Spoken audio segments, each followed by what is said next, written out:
तो हनुमान जी के हनुमान चालीसा में आता है, बुद्ध ही ने तनु जान की सुमिरो पवन कुमार, बल बुद्धि विद्या देहु मोहे हरहु कलेश विकार। मतलब सनातन जो है अंधविश्वास थी, एक पूरा साइंस है। इसका साक्ष्य राम जी हुए, इसका साक्ष्य जो है हमारे बहुत सारे, आप जो है पत्थर ऐसे देखते होंगे जो तैर रहे हैं, आज भी तैर रहे हैं, है ना। तो वो जो है राम सेतु, वो साक्ष्य देता है कि राम हुए हैं। नहीं आते हैं।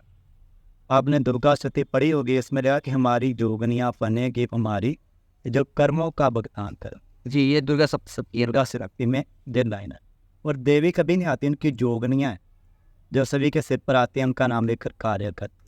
अगर कोई कहता है कि मेरे सिर पर देवी देवता का वास है, तो उससे आगे कि संस्कृत की दुर्गा स्तुति दें, बिल्कुल हमें इसके कथन जहाँ कोई प्रसंग सुनाए संस्कृत में, अगर उसके ऊपर सच में देवी का वास है, वो संस्कृत में दुर्गा स्तुति का पाठ सुनाएगा आपको। तो श्री कृष्ण जी जो है वो खुद साक्षात्कार गीता के माध्यम से करते हैं। जो आज के आपके जीवन का जो है, आज जो भी आपका सवाल है, वो गीता जी को खोलिए, आप उसमें देखिए, आज के सवाल आपको उसमें जवाब मिल जाए। बताइए, कोई भी सनातन के अलावा कोई ऐसा धर्म हो जो अपने जो उनके धर्म में लिखा हो उसका साक्षात्कार करके बता सके, ऐसा कोई और धर्म नहीं है। तो फिर हम कहीं और क्यों जाए? हमारे धर्मों में तो हर एक चीज़ साइंस के माध्यम में प्रत्यक्ष है, तो हम उस प्रत्यक्ष को छोड़ करके हम किसी और जगह पे क्यों जाए? नमस्कार दोस्तों, मैं सिद्धार्थ मिश्रा आप सभी का स्वागत करता हूं। आज हमारे स्टूडियो में मौजूद हैं पंडित गोल्डी जी, जो कि पेशे से डॉक्टरी भी करते हैं और साथ साथ में सनातन की सेवा भी करते हैं। तो आज हम बात करेंगे पंडित गोल्डी जी से। जैसे कि हमारे नवरात्रे चल रहे हैं, तो इस नवरात्रों के बीच में क्या हनुमान जी का जो है वो पाठ करवाना सही है? अगर सही है तो क्यों करवाना चाहिए और उसका क्या महत्व है, इसके बारे में हम जानेंगे। अभी हम बात करें गोल्डी। सभी को जय श्री राम, जय श्री राधे राधे।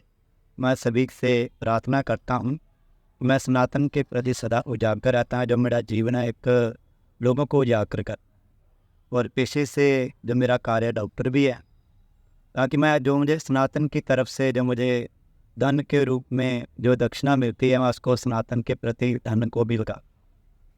इसीलिए ब्राह्मण का कार्य जय की दीक्षा लेना, और उसमें अपने जो दीक्षा में लोगों को भी हवन यज्ञ करवाना, ये ब्राह्मण का नियम है।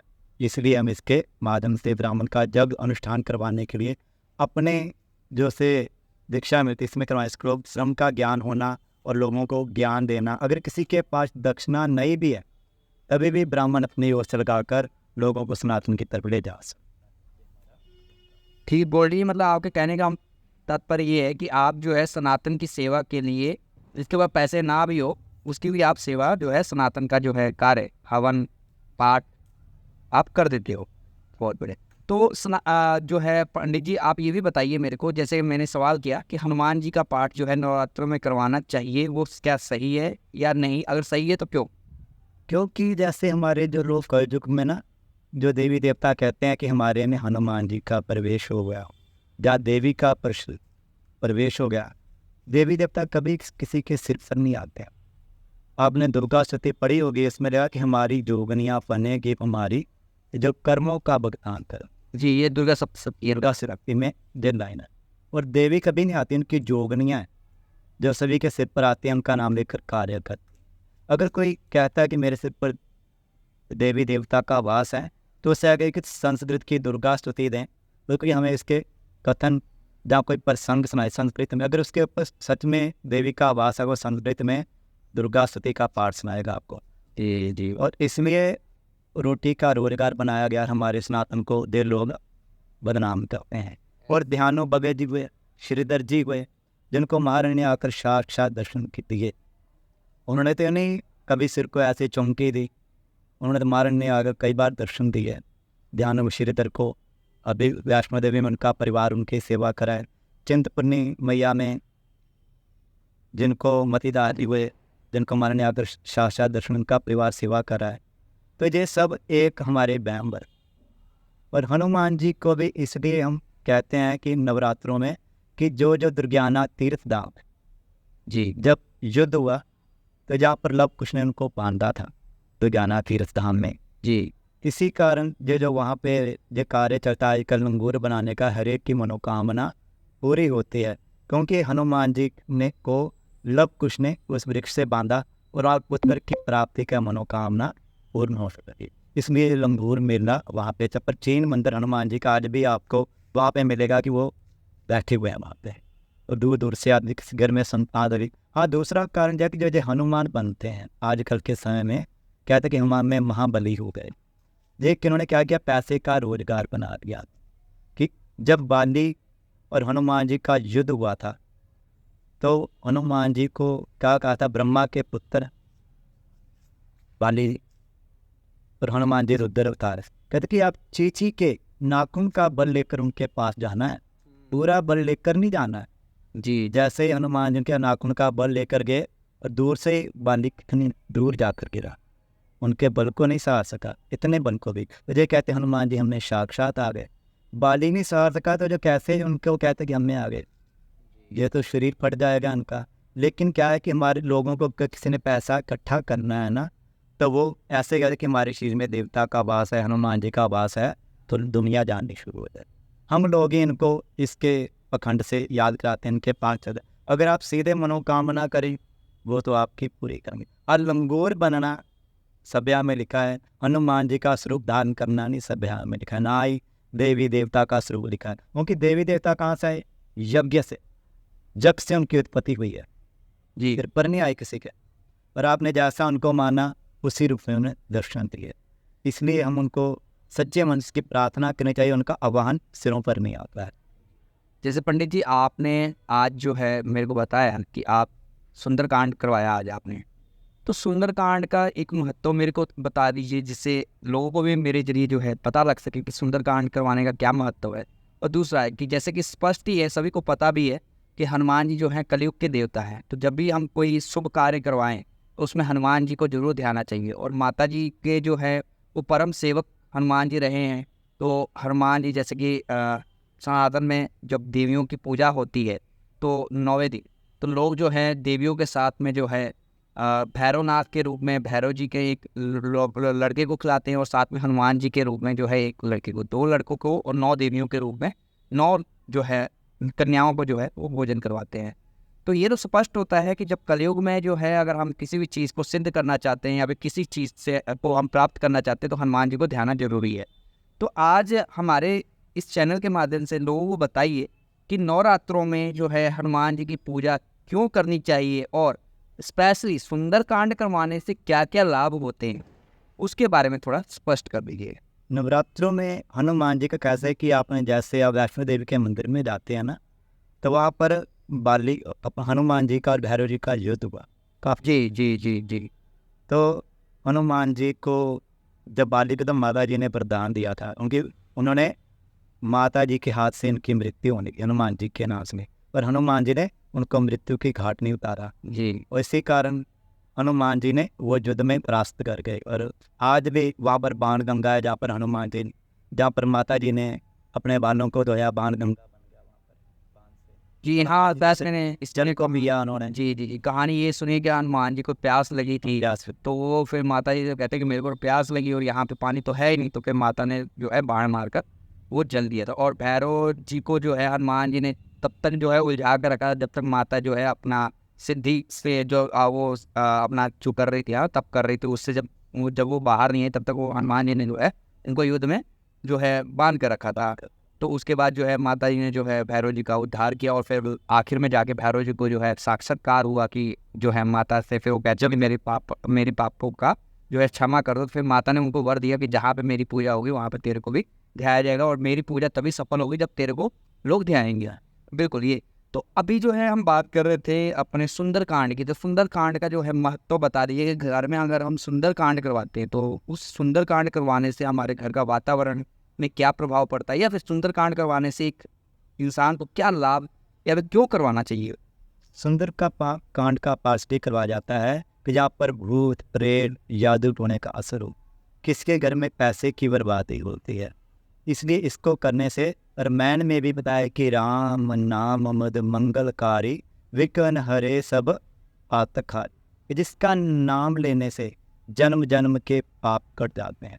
और इसमें एक लाइन और है, संकट कटे मिटे सब पीरा जय हनुमत भरोसा कि हम समरे बलबीरा, कि उसका नाम लेने से जो संकट जो आपके जादू टोने का सब दूर हो जाता है। इसलिए सुंदरकांड के महात्म से जहाँ पर किसी का वास हो, जहाँ घर में कला क्लेश हो, इसके करने से दूर हो जाते हैं। और नवरात्रों में स्पेशल का विशेष महत्व होता है कि आजकल लोग सियानों के पास जाते हैं, सियाना मतलब जो पाखंडी हो, पखंडी होते हैं, उनके पास जाते हैं और अपने धर्म से इतना ज्ञान होकर भी विहीन होते हैं कि उनका पाठ करें, उनके पास जाने की बचता नहीं है। और ब्राह्मण को भी चाहिए दक्षिणा समेत नहीं, और किसी के पास नहीं पैसा है वहाँ पर फ्री कर कर आएँ और वही उनके दक्षिणा गृह में सनातन को जोड़ने से भी प्रसन्न हो जाते। ये जो सुंदरकांड है, सुंदरकांड में क्या ये हनुमान जी की इसमें महिमा गाई गई है कि उसमें जो है पूरा रामायण का एक छोटा इसको पार्ट कह सकते हैं? नहीं, इसमें हनुमान जी की ही महिमा का वर्णन है, क्योंकि हनुमान जी क्या थे कि अपनी जो शक्ति जब संतों को तंग करते थे ना, वो अपनी शक्ति को श्राप के कारण विहीन हो गए। तो जामावंत ने उन्हें उन्हें शक्ति के बारे में बताया और वही, और जब ज्ञान हुआ तो वो समुंदर को लाभ कर चले।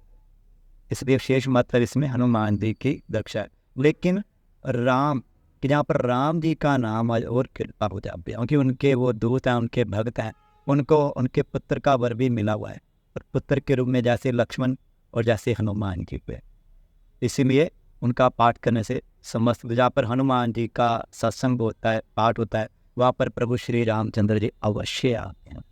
जी, में सुंदरकांड का पाठ विशेष महत्व। सुंदरकांड जैसे कि नाम से स्पष्ट होता है, कोई सुंदर कोई कांड जो है अच्छा वाला कांड हुआ हो उसका है, तो क्या ये सुंदरकांड का मतलब है? सुंदरकांड में जो उसमें दोहे वर्णित हैं, जिसमें कथा व्याख्या है, वो सुंदर अथा समुंदर वो वर्णन है, जिसमें सुंदरकांड इसलिए इसका नाम रखा कि मन में उनका पाठ करने से मन में सुंदरता ही आ जाती है, अच्छे वचन संत पवित्र हो जाता है।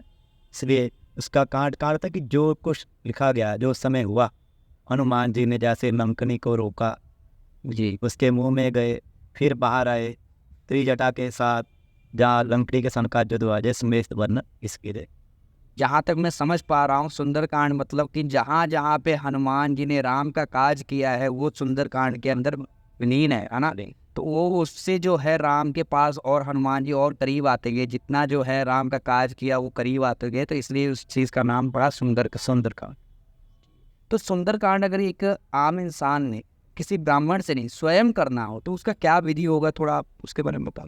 वो आप भी अपने घर में प्रभु श्री रामचंद्र जी का चरित्र रखकर, जी, जो उनकी मूर्ति है, और हनुमान जी का जैसे गुलाब के फूल हो गए, जैसे कोई औषधि सेंट सर्वे वहाँ पर कर देना, छुकाकर और भोग लगाकर एक कंबल के आसन पर बैठकर वो भी कर सकते हैं इस बात को। तब भी जरूरी नहीं कि अगर आपके पास दक्षिणा नहीं है तो भगवान तो आपके करने से ज़्यादा फल देते हैं, कि आपके पास समय नहीं है तभी ब्राह्मण को बुलाते हैं। अगर आप कर सकते हैं, आपको ज्ञान है, आपको आता है, तो आप ही कर, तभी भगवान कर सकते हैं।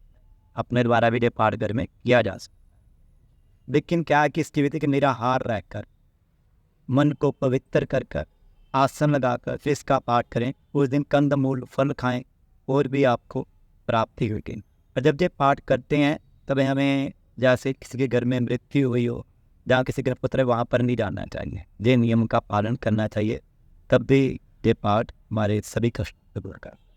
मतलब अगर करना भी है तो इसको जो है शुद्ध और जो है खुशहाल जो है मतलब वातावरण के अंदर करना चाहिए, ठीक है। तो ये हमने सुंदरकांड की जो है ऊपर चर्चा की, नवरात्रों के महत्व के बारे में चर्चा की। तो अभी जो है मैं पंडित जी से निवेदन करूंगा कि कुछ हमारे सनातनियों को कोई विशेष जो है वो आप संदेश जो देना चाहते हो हमारे चैनल के माध्यम से, तो आप दे सकते हैं। मैं अभी सभी से यही प्रार्थना करूँगा कि आप, जैसे कोई कहते हैं कि चुमकी देते हैं, आप उनके पास नहीं जाना है। आप रामायण जी का प्रसंग अपने घर में ही रखें, एक एक उसका श्लोक, आपके पास ज़्यादा समय नहीं कहूँगा, थोड़ा सा भी समय बच्चों को साथ में बिठाएं, सुबह उठकर रोज़ सुबह शाम उसका पाठ करें, और आपके घर में वैसे ही प्रभु राम की कृपा होनी हो जाएगी। ये मेरा मुख्य उद्देश्य है। क्योंकि आप जब आप जाते हैं तो आपकी हाजिरी कहाँ पे लगाते हैं? भगवान के आगे लगाते हैं। और आप लगाएं तो आपकी नहीं, भगवान सुनेंगे। आप भी उनके प्रति इच्छा होनी चाहिए, उनको सुनाने की ताकत, उनके समर्थ होनी चाहिए, वो आपके भी सुनेंगे। वो एक जरिया है। हम खुद बढ़ के हुए लोग हैं, लेकिन भटकों को भगवान और भटका देते हैं। जो सच्चे मन से भाव से उनकी तरफ के भगवान उसकी तरफ खींचे या इसलिए आप एक अपने द्वारा आप खुद करें।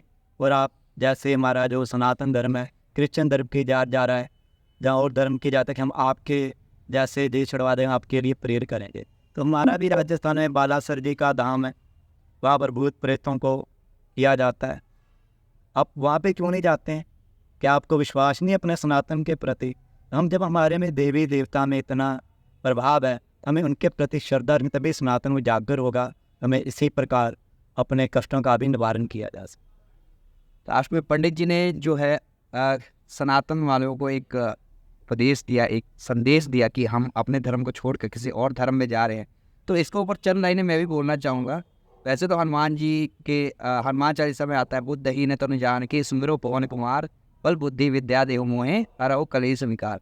तो हमारे जो भी अज्ञानता हो उसको हनुमान जी माफ़ करे, पर जो मेरे अंदर थोड़ा सा जो भाव आ रहा है वो ये है कि देखिए हमारे सनातन जो है इतना महान है, हर एक चीज़ का साक्ष्य, मतलब सनातन जो है अंधविश्वास थी, एक पूरा साइंस है, इसका साक्ष्य राम जी हुए, इसका साक्ष्य जो है हमारे बहुत सारे आप जो है पत्थर ऐसे देखते होंगे जो तैर रहे हैं, आज भी तैर रहे हैं, है ना।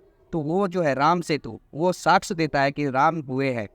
जो है हम बात करें श्री कृष्ण की, तो श्री कृष्ण जी जो है वो खुद साक्षात्कार गीता के माध्यम से करते हैं। जो आज के आपके जीवन का जो है, आज जो भी आपका सवाल है वो गीता को जी को खोलिए, आप उसमें देखिए, आज के सवाल आपको उसमें जवाब मिल जाएंगे।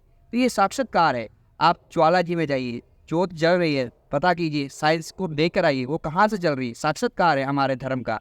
आप वैष्णो देवी जाइए, जो हमने अभी बात की कि वो जो है हनुमान जी ने जो है वहाँ पे जो कितने टाइम तक अपने माता जी की जो है माता जी की सेवा में लगे रहे थे, वो आप जाके देखिए, आप एक बार जाके वैष्णो देवी, वहाँ पे भैरव जी को माता जी ने जो है वहाँ पे उद्धार किया था उनका, वो साक्षात्कार है। आप बताइए कोई भी सनातन के अलावा कोई ऐसा धर्म हो जो अपने जो उनके धर्म में लिखा हो उसका साक्षात्कार करके बता सके, ऐसा कोई और धर्म नहीं है। तो फिर हम कहीं और क्यों जाए? हमारे धर्मों में तो हर एक चीज़ साइंस के माध्यम में प्रत्यक्ष है, तो हम उस प्रत्यक्ष को छोड़ करके हम किसी और जगह पे क्यों जाए? और दूसरी बात, अगर आपको कोई भी कार्य करवाना हो तो ऐसे पंडित जी लोगों को आप ढूंढिए, आपके पास भी होंगे, जरूरी नहीं कि यहीं पे हैं। हर जगह पे अगर कोई गलत है तो अच्छे भी हैं, केवल फ़र्क इतना है कि हम उनको ढूंढ नहीं रहे हैं या फिर हम उनसे जुड़ नहीं रहे हैं।